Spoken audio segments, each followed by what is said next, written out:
Hi எல்லோருக்கும் வணக்கம். Welcome to உங்கள் நான் கமல் ஹாசன். ஸோ இந்த வீடியோவில் நம்ம கமல் சார் பற்றின ஒரு புதிய தகவல் தான் அதை டிஸ்கஸ் பண்ண போகிறோம். ஸோ வீடியோக்குள்ளே போகிறதுக்கு முன்னாடி நம்ம சேனலுக்கு நீங்கள் வந்து புதுசாக இருந்தீங்க அப்படின்னா கண்டிப்பாக சப்ஸ்கிரைப் பண்ணிக்கோங்க. வீடியோ மறக்காமல் ஒரு லைக் பண்ணிக்கோங்க. இப்போ நம்ம வீடியோக்குள்ளே போகலாம். ஸோ இனி நம்ம பார்க்க போகிற முதல் டாபிக் வந்து பார்த்தீங்க அப்படின்னா, நான் ஏற்கனவே சொன்ன மாதிரி வலைப்பேச்சு அப்படின்ற உருட்டு பேச்சு அப்படிங்கிறது கமல் சாருக்கு ஒரு வன்மம் வந்து எப்பயுமே அவங்க வந்து கேரி பண்ணிட்டு இருப்பாங்க. அது வந்து ரொம்ப அழகாக வந்து பார்த்தீங்கன்னா வெளிப்பட்டுருச்சு. ஸோ என்ன அப்படின்னா, கருத்து கணிப்பு அப்படின்னு சொல்லி நான் பண்ணுறேன் அப்படின்ற பேரில் ஒரு 4 பேர்கிட்ட கையெழுத்து வாங்குற மாதிரி துண்டு சீட்டை போட்டு அதில் வந்து கையெழுத்து வாங்கி விட்டு விஜய், ரஜினி மற்றும் அஜித் அவர்களுக்கு தான் வந்து பயங்கர மாஸ் இருக்குது, கமலஹாசன் அவர்களுக்கு ஒன்றுமே இல்லை. அதுவும் வந்து அந்த பிஸ்மி வந்து பேசுகிறாப்புல, முதல் கட்ட வாக்குப்பதிவில் கமலஹாசன் அவர்களுக்கு ஓட்டே இல்லைன்னா பார்த்துக்கோங்களேன் அப்படின்ற மாதிரி. அதாவது ஒரு உருட்டலாம் ஆக்சுவலாக ஒருத்தன், ஆனால் இந்த அளவுக்கு ஒருத்தன் வந்து உருட்டக்கூடாது அப்படிங்கிறதுக்கு இதற்கு மேல் எதுவுமே வந்து கிடையாது. ஏன்னா கரண்ட் ட்ரெண்டிங்கில் இந்தியன் 2 டிசாஸ்டரு ஃப்ளாப்புன்றாங்க. ஆனால் 200 கோடி ரூபா வந்து கலெக்ஷனு. இத்தனைக்கும் அவ்வளோ நெகட்டிவ் விமர்சனத்தை தாண்டி இந்தியன் 2 வந்து பார்த்தீங்கன்னா வேறு லெவலில் மக்களிடத்தில் வந்து பார்த்தீங்கன்னா ஒரு ரீச் வந்து ஜென்ரல் ஆடியன்ஸ் கிட்ட வந்து இருக்குது. இந்த ட்ரோல் பண்ணவனுங்க இந்த மாதிரி தான் வந்து பார்த்தீங்கன்னா இந்த படம் வந்து ஸ்பாயில் ஆனது. மற்றபடி இருக்குது அப்படிங்கிறது தான். ஒரு நிறைய நீங்கள் கவனிச்சிங்கன்னா கிளாஷ் வச்சா கூட ரஜினிக்கும் கமல்ஹாசன் அவர்களுக்கும் கிட்டத்தட்ட 24 கிளாஷில் 18 கமல் சார் தான் வந்து வின் பண்ணியிருக்காரு. ஸோ அப்படி இருக்கும் பட்சத்தில் அவருக்கு வந்து ஜோடி போடுமாட ஜோடி அப்படின்ற மாதிரி ஒன்றுமே இல்லைடா அப்படின்ற மாதிரி வந்து போடுறது அப்படிங்கிறது இந்த வலைப்பேச்சுக்கு தேவையா அப்படின்ற மாதிரி தான் இருந்துச்சு. ஸோ என்னை பொறுத்த வரைக்கும் அவனுங்க எப்பயுமே வந்து உருட்டுவானுங்க. ஆனால் இந்த அளவுக்கு உருட்டி நான் தயவு செஞ்சு வந்து பார்த்ததே கிடையாது. ஆனால் நல்லா பண்ணுங்கடா, ஏன்னா இப்படி பண்ணாதான் எவனும் உங்களை கேட்க மாட்டான். ஏன்னா கமல் சார் ரசிகர்கள் வந்து பெருந்தன்மையானவர்கள். நீங்கள் என்ன தான் சொன்னாலும் நீங்கள் வந்து கடந்து போங்கடா அப்படின்னு சொல்லிட்டு எங்களுக்கு வேறு வேலை இருக்குது அப்படின்ற மாதிரி கடந்து போயிடுவாங்க. இந்த மிச்சவங்க தான் வேலை வெட்டி இல்லாமல் வந்து பார்த்தீங்கன்னா சண்டை போட்டு கிடப்பாங்க. நம்ம அந்த மாதிரி கிடையாது அப்படின்றதுனால உங்களுக்கு இன்னும் அனுபவம் வேண்டும் பிஸ்மி அப்படிங்கிறது சொல்லிட்டு, Bismi close your eyes kiss me அப்படின்ற மாதிரி, டேய் என்னடா வந்து எடுத்து வச்சிருக்க அப்படின்ற மாதிரி தான் இருந்துச்சு. சரி, அதை லெஃப்ட்டில் தட்டி விட்டு அடுத்து வந்து நம்ம கிளம்பலாம். அடுத்து வந்து பார்த்தீங்கன்னா 21 செப்டம்பர் மாதம் அட்லி கமலஹாசன் அவர்களுடைய ப்ராஜெக்ட்டு சல்மான் கான் எல்லாம் சேர்ந்து நடிக்கிறாங்கல்ல, அதனுடைய வெளியீடு கண்டிப்பாக வந்து இருக்கும் அப்படின்ற மாதிரி சொல்கிறாங்க. ஸோ பிங்க் வில்லா அப்படின்னு சொல்லிட்டு ஒரு மிக சிறந்த ஆர்டிக்கல், அது கண்டிப்பாக வந்து பொய் சொல்லாது அப்படிங்கிறது எல்லாத்துக்குமே தெரியும். அதில் போட்டாங்க அப்படின்னா கண்டிப்பாக ஒரு டாக்ஸ் வந்து போயிட்டுருக்கு அப்படிங்கிறது தான் அர்த்தம். ஸோ அதை வைத்து பார்க்கும் பொழுது கண்டிப்பாக அடித்து சொல்கிறேன், இந்த வட்டம் ஒரு மிகப்பெரிய ஒரு படம் வந்து பார்த்தீங்கன்னா அட்லி வந்து பிளான் பண்ணுறாரு அப்படிங்கிறது தான். பட் அட்லிங்கிறது எப்படியோ ஒரு டிகிரிட்டி தான் பண்ணுவாப்புல, கமல் சார் எப்படி கன்வின்ஸ் பண்ணுவார்ப்பா அப்படிங்கிறப்ப. ஸோ கமல் சார் கன்வின்ஸ் ஆகியிருந்தார் அப்படின்னா கண்டிப்பாக ஸ்கிரிப்டில் அட்லி வந்து ஒரு பயங்கர வேல்யூவாக பண்ணியிருப்பார். எப்படி வந்து தனி ஒருவன் படம் வந்து பார்த்தீங்கன்னா ராஜான்ற ஒரு டேரக்டர் தெலுங்கில் ஒருத்தன் சட்டி போட்டிருந்தா கூட அதே சட்டியை தமிழில் அப்படியே காப்பி அடிச்சு போடுவாப்புல.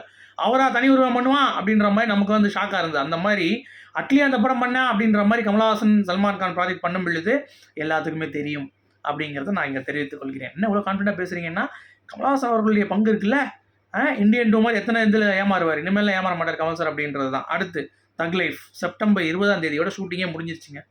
ஏன்னா நவம்பரில் வந்து பார்த்தீங்கன்னா ஸ்ட்ரைக் பண்ணுறாங்க. ஃபிலிம் யூனியனுக்கு வந்து நிறைய விஷயங்கள் வந்து பார்த்தீங்கன்னா சேலரி அந்த இஷ்யூஸ்லாம் வந்து ஸ்ட்ரைக் பண்ணுறாங்க. ஸோ அதனால் சீக்கிரம் வந்து எடுக்கணும் அப்படின்றதுக்காக தக் லைஃப் ஏற்கனவே ஃபாஸ்ட்டாக எடுத்துகிட்டு இருக்கார் மணிரத்னம். ஸோ அப்படி இருக்கும் பொழுது இன்னும் ஸ்ட்ரைக்கா ஐயோ அப்படின்னு சொல்லிட்டு டக்குன்னு செப்டம்பரில் வந்து பார்த்தீங்கன்னா 20 கமல் சார் போர்ஷன் முதற்கொண்டு எல்லாமே வந்து முடியுது. 25 எல்லாமே முடிச்சிடுறாங்க.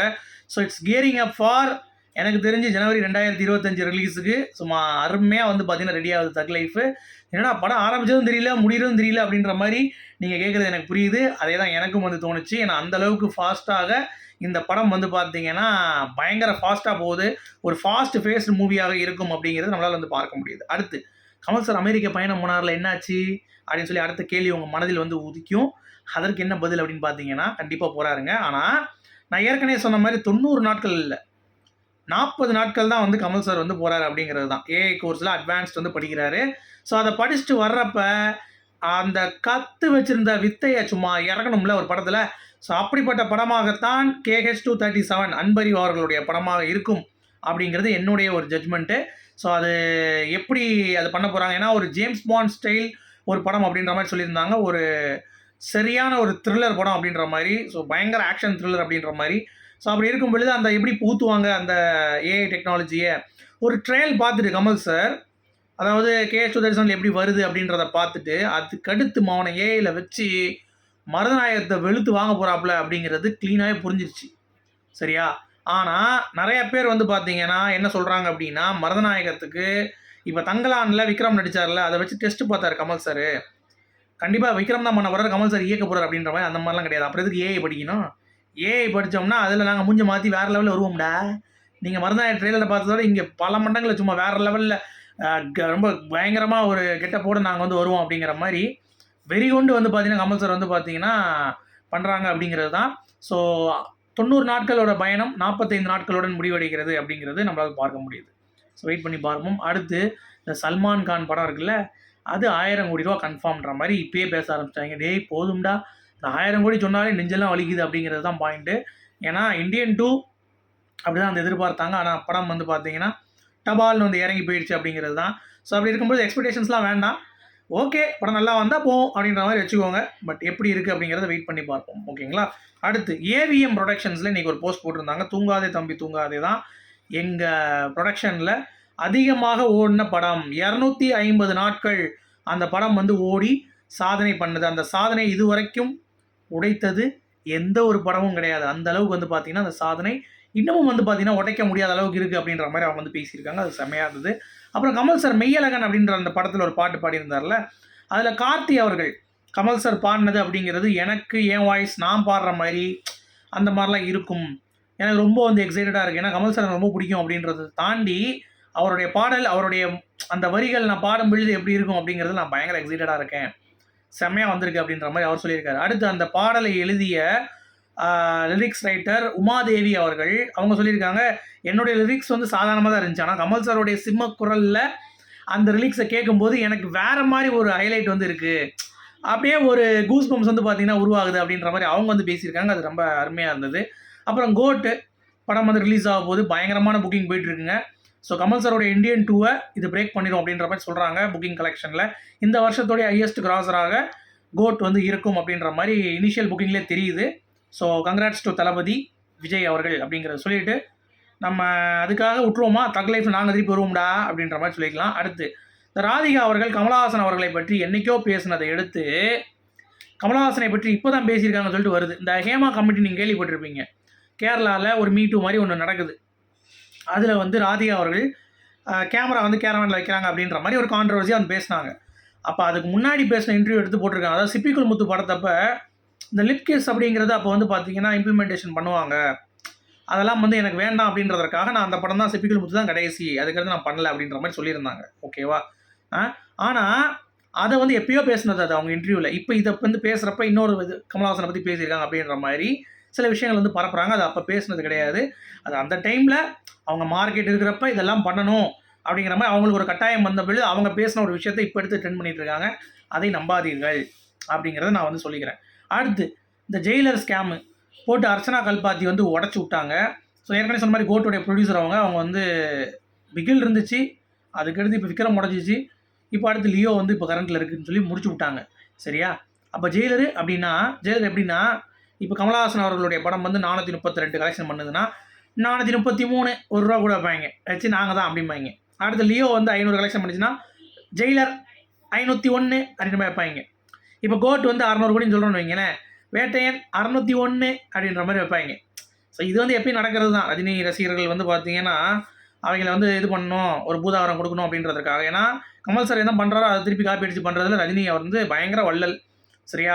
இப்போ விக்ரம் படத்தில் ஜெயிச்சவங்களுக்குலாம் வந்து கார் கொடுத்தாரு. உடனே இவங்க வந்து பார்த்தீங்கன்னா ஜெயிலருக்கு காரை கொடுத்து விட்டு பில்டப் பண்ணாங்க. ஸோ அதே மாதிரி தான் இப்போ நடக்கும் அப்படிங்கிறத இது காலங்காலம் நடக்கிறது தான். அதை பற்றி ஒரி பண்ணிக்க தேவையில்லை. அடுத்து வெங்கட் பிரபு அவர்கள் தொழில்நுட்பம் இல்லாமல் கமல் சார் மருதநாயகம் அப்படிங்கிறது அந்த டைமில் யோசித்தது. ப்ளஸ் மருதநாயகம் கூட விடுங்க, மைக்கேல் மதன காமராஜர் எப்படி யோசிச்சாருங்கிறது எனக்கே இல்லை. பட் அந்த கண்ணாடி சீனை நான் இங்கேயும் ரீக்ரியேட் பண்ணியிருக்கேன். ஸோ வெயிட் பண்ணி பார்க்கலாமா எப்படி இருக்க போகுதுன்ட்டு அப்படின்ற மாதிரி சொல்லியிருக்காரு. ஆனால் அவர் இன்னொன்று சொல்லும்போது நானே மலைப்பாயிட்டேன். ஏன்னா இப்போ இவ்வளோ டெக்னாலஜி வச்சு என்னால் பண்ண முடியல, கமல் சார் அப்போ பண்ணியிருக்காருங்கிறது எனக்கு ரொம்ப ஹாப்பியாக இருக்குது அப்படின்ற மாதிரி சொல்லியிருக்காரு. அடுத்து மருதநாயகம் படத்துக்கு கமல் சார் வந்து அந்த மாட்டில் ஏறி வருவார்ல, அந்த ஷாட் வந்து கிராஃபிக்ஸில் பண்ணுறதுக்கு 1 கோடி ஆகும் அந்த டைம்லேயே சொன்னாங்களாம். உடனே வந்து 1 கோடி அதுக்கு 3 மாடை வாங்கி அதுக்கு வந்து சாப்பாடு போட்டு பயிற்சி பண்ணி 1 மாத காலம் பயிற்சி எடுத்திருக்காரு. எடுத்து தான் அந்த ஷாட்டு அப்படி வருவார் தெரியுமா, கம்பீரமாக அந்த டைம் வரும் பொழுது சரியான ஷாட் வரும். ஸோ அதெல்லாம் வந்து 1 மாத கால பயிற்சி. ஸோ டெடிக்கேஷன் அப்படின்னாலே ஈக்குவல் டு ஆண்டவர். வேறு எதுவுமே கிடையாது அப்படிங்கிறது தான் பாயிண்ட்டு.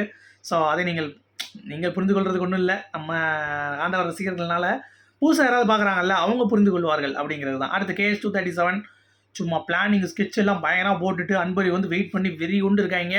ஸோ கமல் சார் வந்து இந்த 90 நாட்கள் இருக்க பயணத்தை 60 நாள் மாற்றுறதுக்கு காரணமே, 45லேருந்து 60 50 நாளுக்குள்ளே மாற்றினதுக்கு காரணமே இந்த அன்பரி படத்தில் வந்து நான் அப்படியே இறக்குறேன், ஷூட்டிங் வந்து இருக்குது அப்படின்றதுக்காகத்தான்.